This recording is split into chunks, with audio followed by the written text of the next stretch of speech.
Hi, Ashley. It's good to be here with you today. It's good to be here with you too, Austin. All right. Okay. So, Austin, what is your religious background?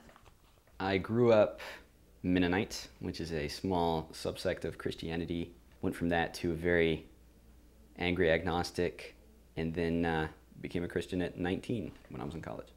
How did you come to that understanding?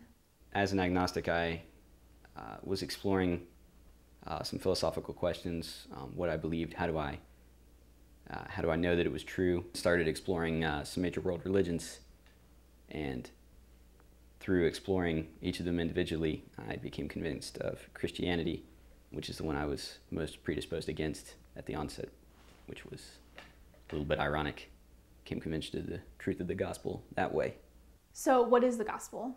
The gospel is the central message to Christianity. God created humanity in perfect harmony with himself, but we as a people didn't want to do that. We wanted to be God. We wanted to be the center of our own universes. And so when we rebelled against God, God was right to punish us for that and separated himself from us. So the good news of Christianity is that God has made a way to bridge that gap. God was true to his just character by punishing sin, and was merciful in making a way for us to get back to him. As a sign that this was accomplished, he raised Jesus from the dead, and that is how we know it works. What does this say about the character of God? I think it says a lot about the character of God that is unique to Christianity, in that it says a lot about his mercy, that he would make a way to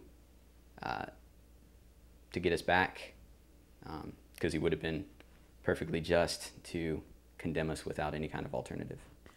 Do you agree with those that say Jesus is not the only way to heaven? God made one way back to himself, and I think it's pretty arrogant of us to say that that way isn't good enough.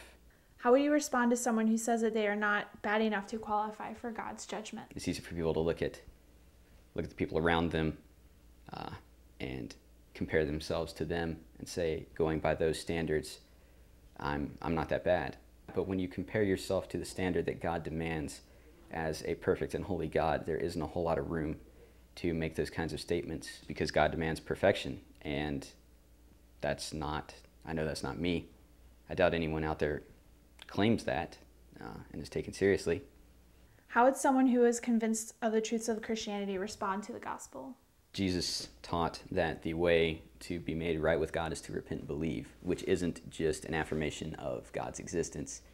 It is more that you trust in the work of Christ for salvation, not relying on the good things you do to get back to God.